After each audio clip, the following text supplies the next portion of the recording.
He's not the best quarterback in college football in technique and mechanics. He didn't put up eye-popping statistics throwing the ball in 2024, but South Carolina quarterback LaNorris Sellers is the most dynamic and exciting quarterback in the land in 2025. This is QB Unfiltered, my take. LaNorris Sellers is a freak. I don't ever slow up, no I don't take shit. I got no love for the fakeness. If you wanna play tough and wanna hate this, I'll always show up and make a statement.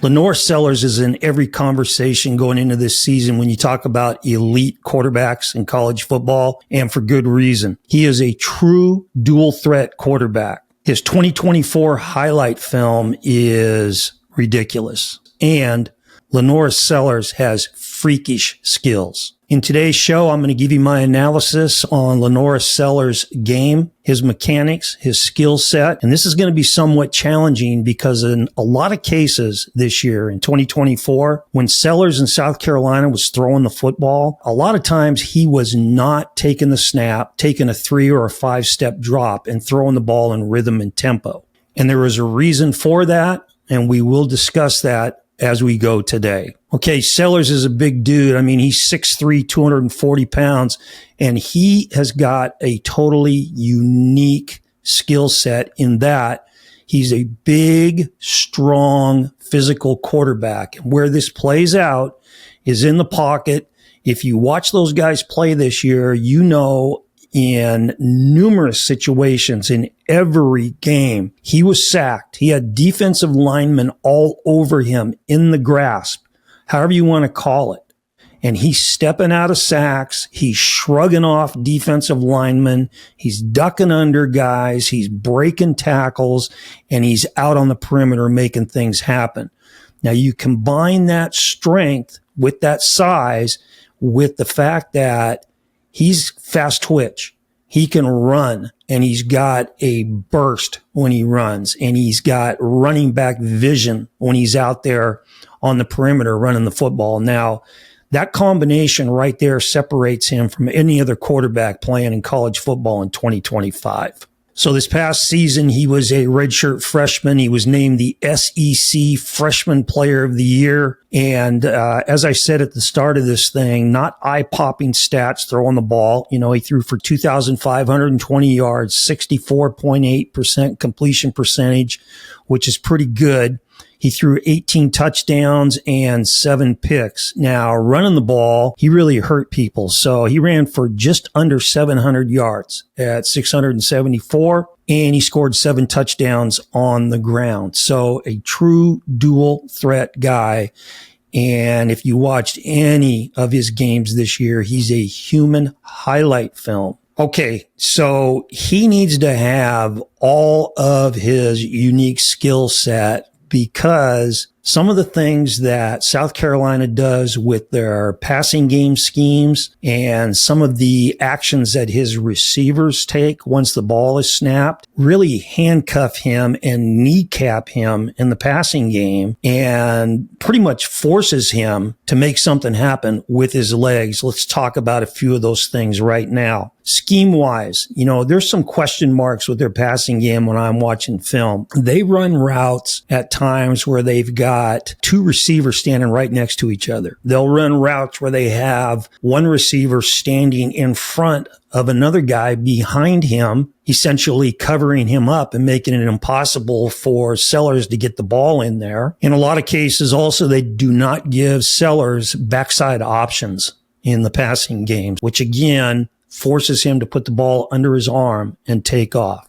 Okay, so here's a couple of examples of what I'm talking about here. This is a poorly designed route concept. First of all, they're running a shallow cross concept with a dig coming in, and the running back is running like a deep circle route. Now, the back's route basically covers up the dig route coming in. So those two guys cancel each other out. And again, that takes options away from Sellers. In fact, there's a lot going on with this route. Besides the two guys covering each other up, check out this shallow cross. Now, this is a characteristic that really jumped out at me on film watching South Carolina play. When they run the shallow cross, their receiver that's running that route almost always goes half speed or 3/4 speed. And against man-to-man, the shallow cross is a man beater, but it's only a man beater when your receiver's playing full speed. So the fact here that this shallow cross guy running the route from right to left, he is half-assing his route, and that takes another option away from Sellers in the passing game. So what does LaNorris Sellers do when two receivers are standing right next to each other and his man beater route is going half speed? Well, he puts the ball under his arm, he takes off, and now he turns into a running back with a running back vision. So as he's going down the field here, he can see that there's a defensive guy coming at him from the outside to his left and a defensive guy coming from inside out to his right. He sticks his right toe on the ground, heads straight to the sideline to his left, which basically freezes that defender coming in from the left side, and then sticks his left toe on the ground and goes north and south and splits both of those guys untouched for a touchdown. This is the type of weapon he is, and he can really turn a bad play, a poorly constructed play, a poorly executed play by his receivers into 6 points for the Gamecocks.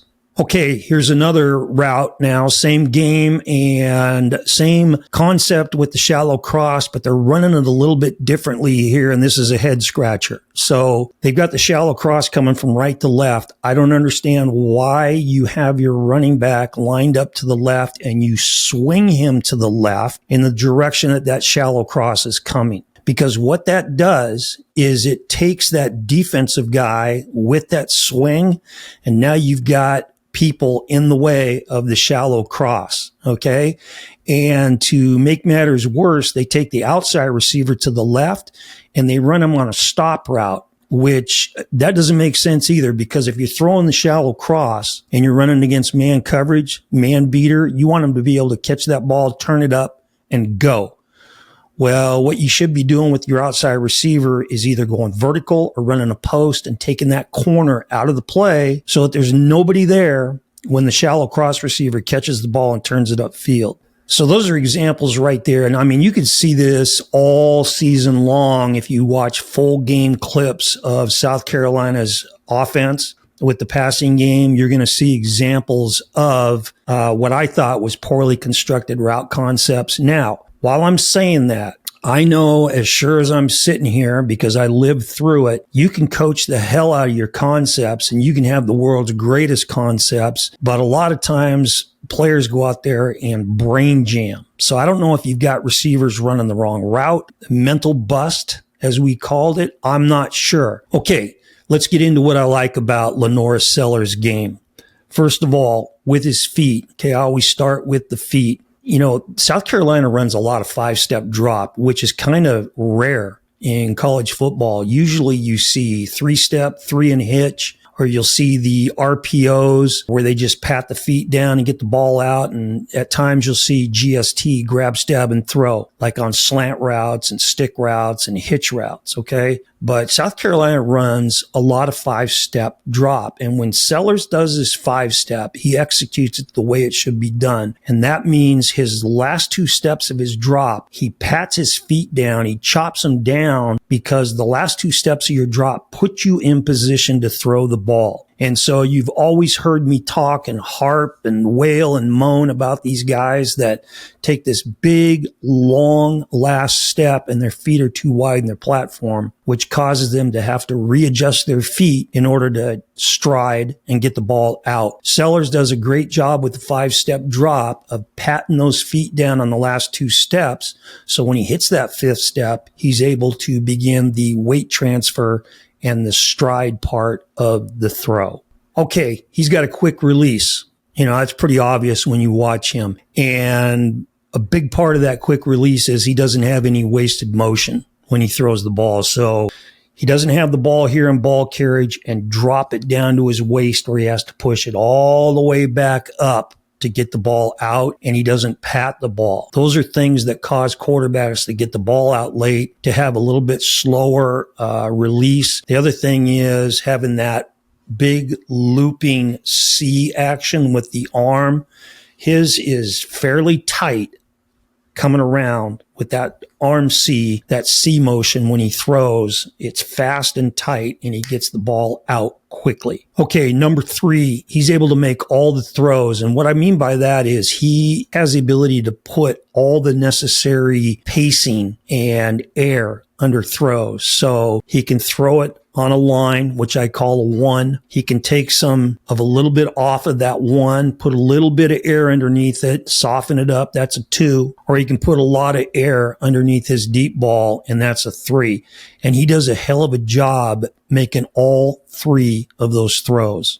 Now, speaking of throwing the deep ball, let's take a look at this clip just because, I mean, this is like, if you were to ask a quarterback what would totally put the biggest freaking smile on his face as the ball was snapped and he's going into his drop, it would be this scenario right here. So South Carolina is running a middle vertical with this slot receiver, and look who they've got defensively trying to run with this. It's the middle linebacker, the Mike linebacker. Now, this dude is a snot blower, meaning he's a full cage mask, neck roll. He's going to come downhill, put his helmet in the running back's chest, and he's a run stopper. He's not a pass cover guy, and he can't run with vertical routes.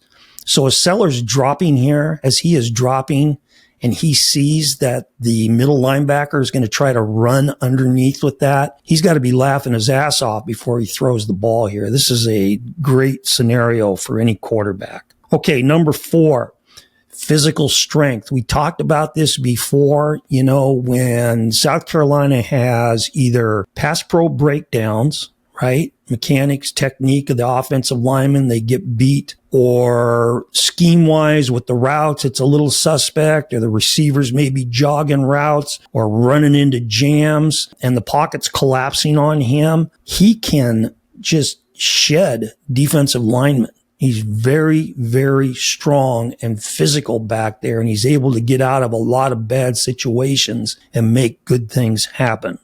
Okay, and then that leads me to the next one now. He not only makes people miss in the pocket, but when he's out in the open field, that's a nightmare for anybody in the secondary, because LaNorris Sellers has got a lot of quicks to him. Like I said, he's got a really good burst, but he has the eyesight of a running back. So when he's running out there in grass, he can see all the defensive guys coming at him and what angles they're taking.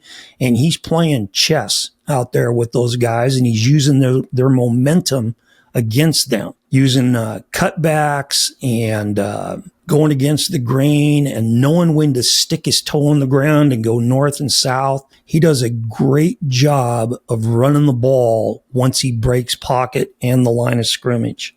And I talk about the little burst he has. Check this little clip out against Clemson here. And I'm going to play this in real time, and I'm going to play the replay and the tighter shot of this. But I want you to watch as he starts to work up in the pocket, and he's got some traffic around him. Right there, he hits that little burst, and he's got defensive guys left in his wake as he's off and running. So that's a pretty unique skill to have for a guy that's 6'3", 240 pounds. Okay, and then lastly, what I like about him and what his whole game is built on, and what I've said this entire show today, is LaNorris Sellers has that great ability to make chicken salad out of chicken shit. So where most of the time that pocket collapses, the play is over and done with. Most of the time quarterbacks are either throwing the ball away, they're taking a sack, they're making a bad decision and turning the ball over with a pick. And Sellers has that ability when stuff goes south to make something happen. So he's either going to break pocket and throw the ball on the run. He's going to break pocket, put it under his arm, and take off and go. That's a pretty good feeling for, South Carolina to know that when shit goes south, that LaNorris Sellers puts on his Superman cape and gets them out of bad situations. Moving on to what I don't like about LaNorris Sellers' game, and I'm going to preface this by saying these are things that he's going to get better at. Remember, he's young. The more experience he gets, the more practice time, the more game reps, he's going to learn to do this stuff, to see things faster and clear, both pre-snap and post-snap. But in 2024, his first year of starting and playing college football, these are the things that I didn't like about his game this last year. Number one, at times, not making quick decisions, okay? And he's late throwing the ball on wide open routes. So there are situations here where South Carolina is either running dig routes or curl routes, and the receiver is open. You can see on film that Sellers' eyes and head are looking right at that, and he doesn't pull the trigger. I don't know what's going through his mind on that, but it's pretty obvious to me that he is key in the right spot, and his receivers are open, and he just doesn't pull the trigger. Now, he does the same thing on flat routes or shoot routes, okay? Those routes that are breaking to the sideline, the underneath routes where the defensive coverage will get depth and you're going, throw it. Just play catch. Just spit it to the short guy, let him catch and run. And it's like he just doesn't pull the trigger on that consistently. So again, it's that process in his mind of seeing it faster, making faster decisions, and getting the ball out when it needs to go out. And then tied in with that also is inconsistent pre and post snap decisions based on coverage. These are things that he is going to learn in time. Okay. These are young quarterback mistakes. Now, as far as some of the gurus and pontificators go, they're all saying, yeah, he's coming out after this year and he's going to be the number one quarterback taken. To which I say, if he comes out this year and Arch Manning comes out this year, Arch Manning will be the number one guy taken. But I'm not so sure that Arch is coming out, and I don't think under any stretch should LaNorris Sellers come out. I think he should come back and play in 2026 and then go into the draft. He's young. He's still got some things that he needs to work on, get that experience, and just be a college athlete. I mean, these guys are making so much money right now in college that there really should be in no big rush to get to the NFL. I'll tell you what, though, when LaNorris Sellers does get that mental part and that quickness part and that decision-making part down, he's going to be scary as hell. He already is, but he is going to be ultra scary. And when he gets to the NFL, he's Lamar Jackson 2.0. Okay, thanks for watching. Hit that like button, subscribe to the channel QB Unfiltered. I greatly appreciate the support. Let me know in the comments what you think of LaNorris Sellers. Is he elite? Is he QB1? What do you think of his skill set? Is he going to come out and enter the draft after this season? This is QB Unfiltered, and remember, always throw the ball short to guys who can score. See ya. I don't ever slow up, no I don't take shit. I got no love for the fakeness. If you wanna play tough and wanna hate this, I'll always show up.